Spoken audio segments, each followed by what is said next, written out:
Hello, dear friends. Welcome back to the channel, or welcome in if this is your first time here. My name is Paul. I'm a game master and chef based out of Denver, Colorado. I wanted to do a video today about kind of just a backup of creativity that has kind of assailed me lately and has gotten me a little bit down in the dumps because I feel like it's very difficult as a creative person when you have a lot of creativity and not feeling like you have the proper outlets or enough outlets to get that creativity out. And I think that can be crushing on a soul level for creative people. And that's kind of how I've been feeling lately. So I wanted to talk about a little bit about that, but also maybe by talking about some of these things, I might be able to remind myself where some of the joy is. I think that one of the reasons I've been feeling down in the dumps is I think feel like I've been a little bit lost and need to focus and follow my bliss, right? Follow my bliss, as Joseph Campbell would say. Find the things that really bring me joy and chase those, right? Um, and one of well, I don't know if it counts as one because it spreads across many different areas, but the things that bring me a lot of joy are telling stories. Obviously, I really enjoy that, but I also bringing people around a table together for a common cause. I think that's really wonderful to encourage the forming of teams and groups and see people that light in people's eyes when they realize all the different skills and abilities their characters have, what is available to them as options, what all they can do as their characters, and then that becomes exponentially more so when they work together as a team, and I think that's really wonderful to see. And the places that I find the most joy in telling those stories are one, the universe that I have been working on, called Solaria, which I will be releasing someday as a book called The Rended Wall, as a world setting and source book for tabletop gameplay. So that is one of the largest arenas where I want to tell stories in, but also any of those universes or worlds or fandoms that I thoroughly enjoy. I want to tell stories in those worlds if I feel like it's an option for collaborative storytelling for a game around a table for a TTRPG, right? So this is something that I've been having a hard time with because, as I said, as a creative, it's difficult sometimes when you have a lot of it going and nowhere it feels like there's not very many places to put it, right? So that's kind of the situation that I've found myself in. I am active on startplaying.games, which is a website for game masters, etc., etc. Not a paid sponsor. This is just where I am posted as a paid GM. I offer sessions for around $20 per session, which seems to be about the market average. I see some people offering $35 to $45 a session, which seems amazing to me. I don't know how they got to that point where they are able to do that. I think once they've established themselves, maybe they offer more tricks of the trade than I do, which I is just perfectly viable option, right? Um, I don't I don't have, fancy lights or music or things like that. And so maybe, if I were to add those things, I could charge a little bit more. I don't know. But that's not the point here. The point here is that I have all of these stories in these worlds that I want to share with people. And by share, I don't just mean let's put out there, but I actually want to experience it with them because I think when you experience it with people, amazing things happen that you don't expect. And that's what I want to see and experience with people, right? I don't want to miss out on that. I want to see and experience all of that happening with my players. So I have the page pulled up here. These are marked as the games that I currently have players registered in. Now, only two of these are actually actively playing. My Denver by Night group in Vampire the Masquerade has been going for a long time. It's my most well-established group, and I love all my players so much. My Vampire group is one of my favorites. They're really just lovely people, and they bring so much joy and characterization to the table. It's wonderful stuff. We meet on Sundays. That's been going for a long time, very well established. Fallout, Colorado, right below that, is one that been going for about half a dozen sessions. And that has a group of four as well as four players in each of those groups. And everything else that we see here, I only have one or potentially two players in, which is not enough to actually start a group in. And I sought out advice from some of the people on startplaying.games who've been doing this for years, and I got a lot of feedback on ways that I could improve my profile and things like that. One of the huge things that they told me, though, was that I had way too many games listed. I had way too many games listed because people see all those games listed and they think that no one wants to play with me. That hurts. My inner child just like hurts even saying that because it's true. Like it's true. Like I didn't I couldn't I can't still find players to play with me. It takes a long it's taken me over a year just to build up this small two-game schedule. And I would love to be able to have more. I would love to be able to fill up more of my days and evenings with bringing these stories to life with people, not just for an income stream, but also because I want to share these games with people. I want to share these stories and worlds with people, right? So I tried to take their advice and I narrowed down. I just removed all of my listings that didn't have any players and kept the ones that already had people signed up because I didn't feel right just nixing that, because if there's one person signed up, then maybe that'll be an encouragement for more people to join in, right? So I left those up, but that leaves me three that I currently have posted. So I am trying to run Curse of Strahd, which is a classic Dungeons and Dragons adventure, featuring a very like kind of creepy storyline with Strahd von Zarovich, who's a powerful vampire, and a valley surrounded by powerful mists that enclose it and keep anyone from escaping. And the players, the team, the characters have to find a way to confront Strahd and find their way out of the valley. And it's a classic, well-known, well-loved adventure, and I have been wanting to play it for a very, very long time. So um, I have that one posted. I have a very loyal player who joined up because he's very excited about playing Curse of Strahd as well. He jumped in right away, but nobody else is joined in. Hollow Knight down below. I love the universe and lore and characters of Hollow Knight, and I wanted to bring that kind of experience of a two-dimensional Metroidvania style video game with all of the exploration and different, boss battles and things like that, and bring that to life in a tabletop environment. So I created this vast two-dimensional map of all the different places in the world, as well as a full roster of different characters and classes within the Savage Worlds game set. Um, and that is something that I'm super excited to be able to play.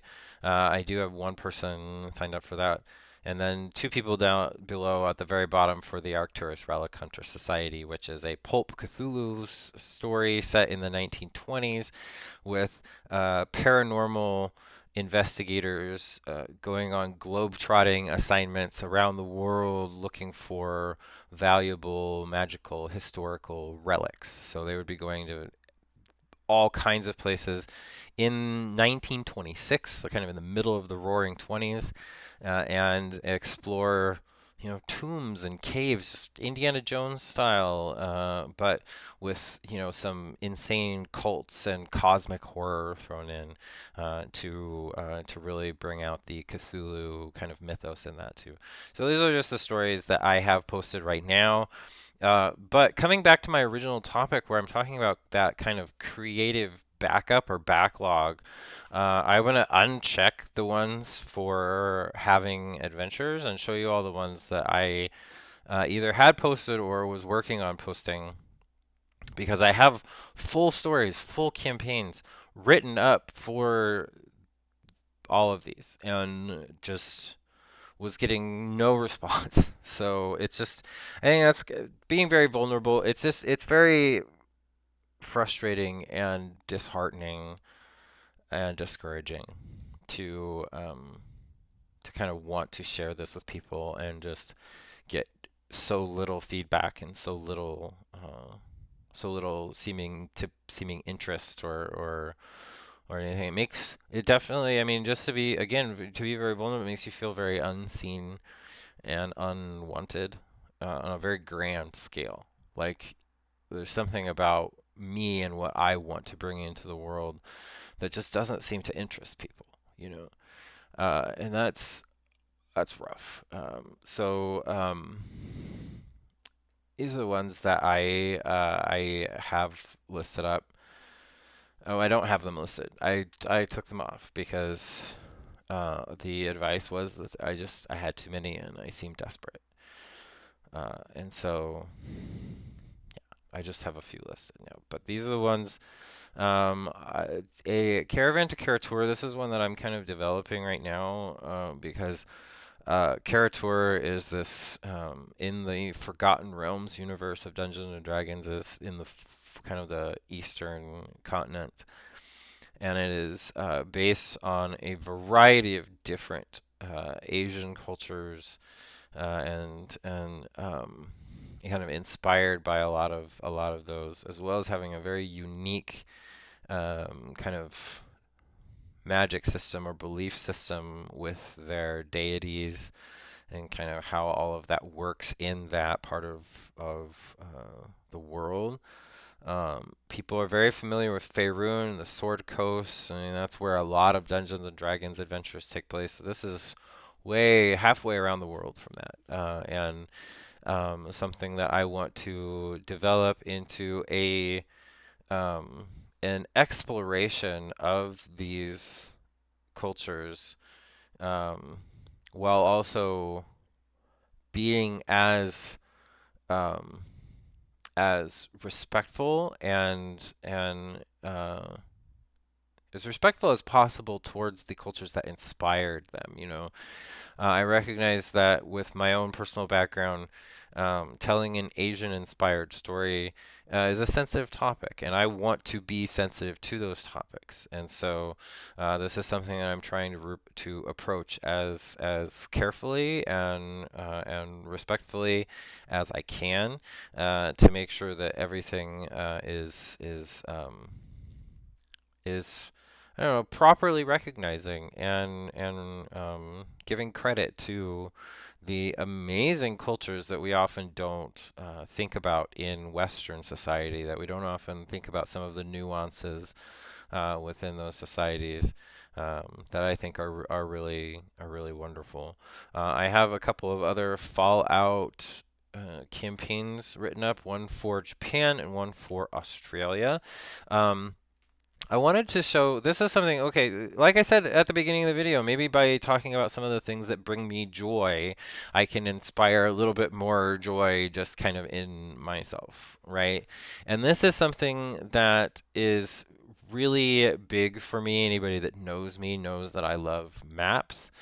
I have, ever since I was a little kid, I used to just look at atlases and just kind of study them and look at them, and so for my Fallout Colorado game, I have a full map of Colorado made in the Fallout style. I think I've showed this on a couple of other videos. I follow the highways, the major highways that are present within the state of Colorado, and I've highlighted many of the major areas that are actually here, but have given them a post-apocalyptic Fallout feel. And so this is one that we are currently exploring in my Fallout Colorado game. And then for instance, with Fallout Japan, I just made an outline of a map of Japan, and I populated it with various locations that are real within the country of Japan. And then, as I said, with the same thing with Colorado, giving it all a Fallout kind of feel, written up entire stories and outlines for the various locations here to make it feel like you're playing a Fallout game based in the country of Japan. And then same thing with the Australia uh, campaign. I outlined a map of Australia and then just plugged in real locations for that country. I love geography. I love maps. I love all of those things, and I love exploring the nuances of other cultures through those maps. Sometimes by studying maps, you find little locations and little places that you had no idea were there. And then when you kind of, as a game master, you're writing things up about it and you explore the history of it, and it's incredible. It's really fun as a game master to be able to kind of bring some of those real world experiences into your games. And that happens a lot for me through maps and showing my players maps, allowing them to kind of poke around and explore uh, however much they want.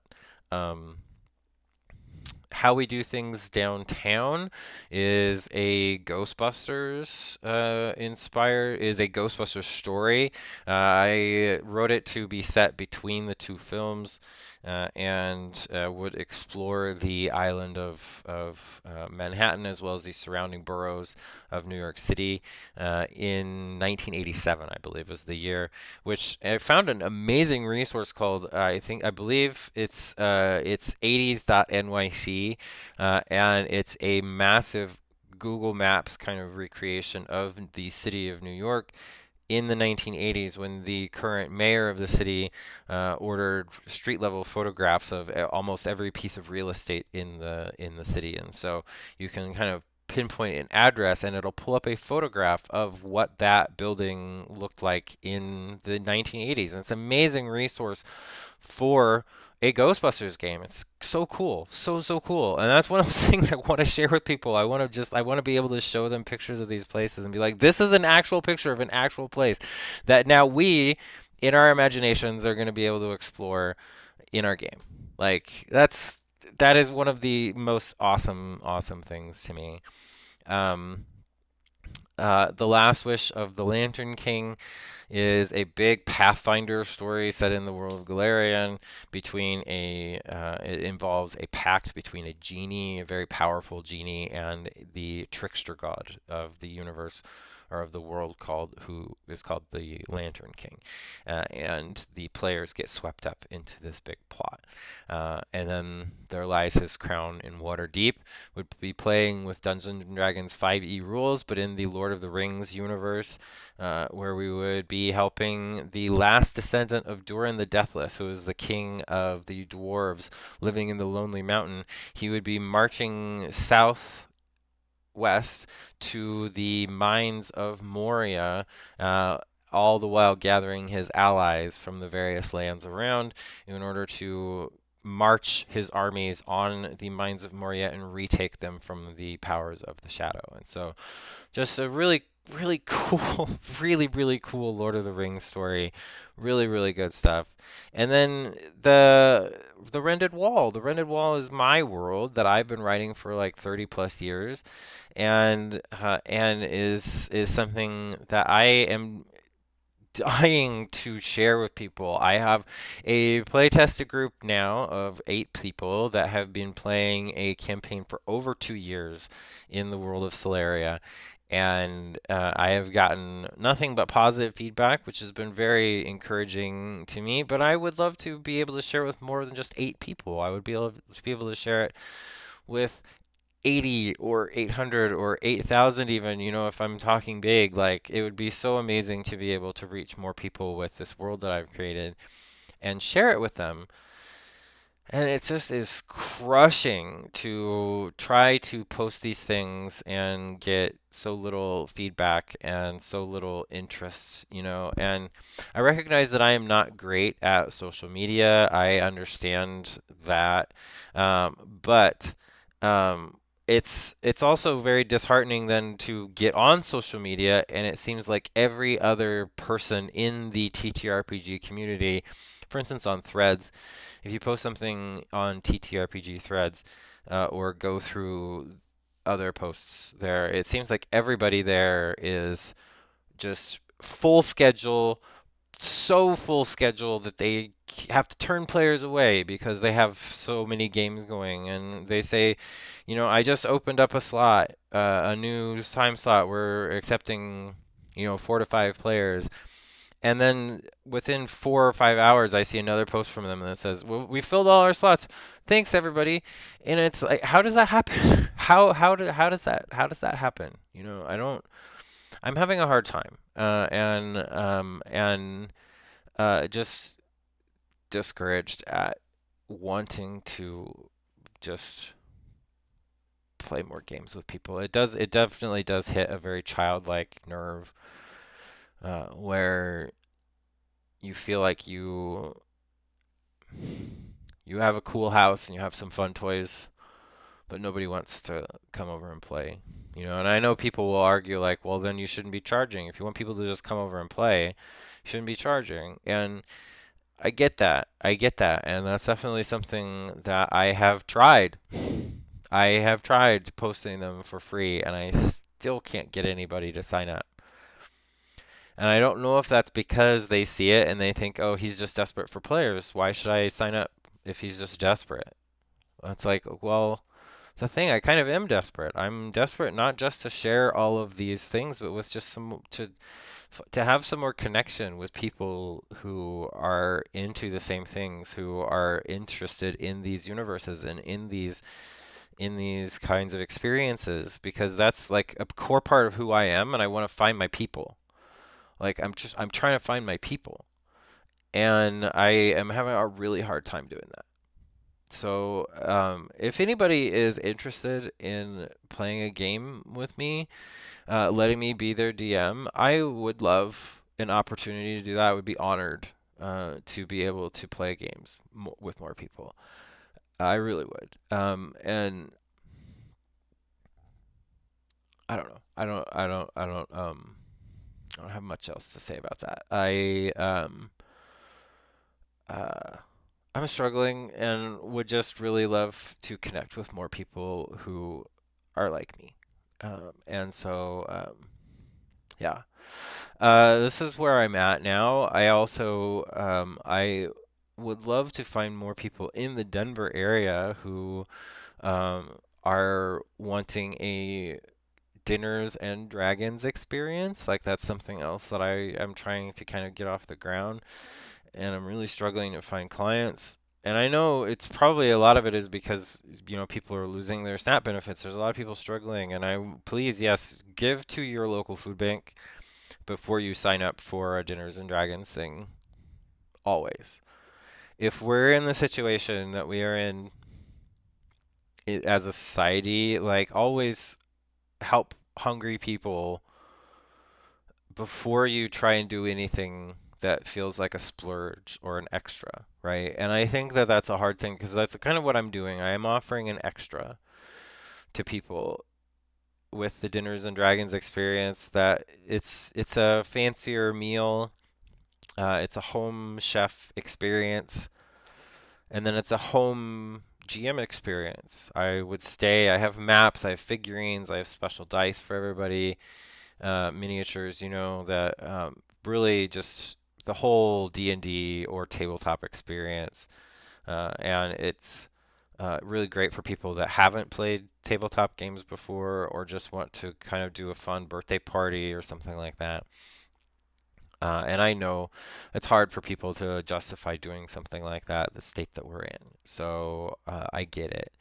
And that's where I was hoping maybe if I tried to do something a little bit smaller, that's $15-20 a session, that might be more feasible, and it's just a struggle all around to attract people. And so I guess to try and end on on an upbeat note, I want you all to know. I hope some of my passion and excitement for all of these stories has come through in this video. Not just that I'm down in the dumps, which I am, but like I also do get truly excited about these things. Like I could open up one of my maps, whether it's a Fallout map or a D&D map or Solaria. Those maps I could talk about for days. Any of those things, I can go on and on and on. So I hope that my passion for all of these worlds and all of these stories comes through.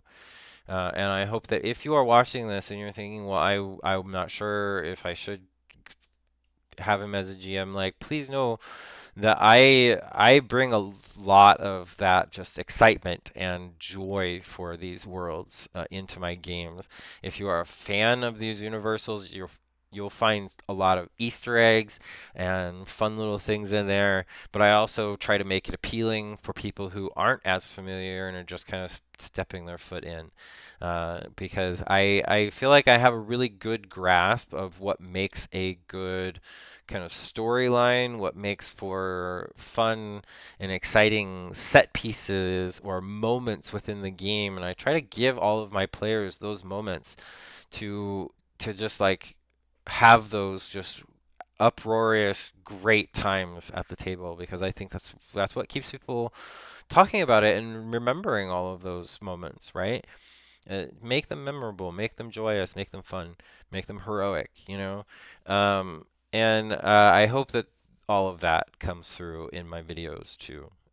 Not just that I am really wanting players, but what I am wanting to share with my players.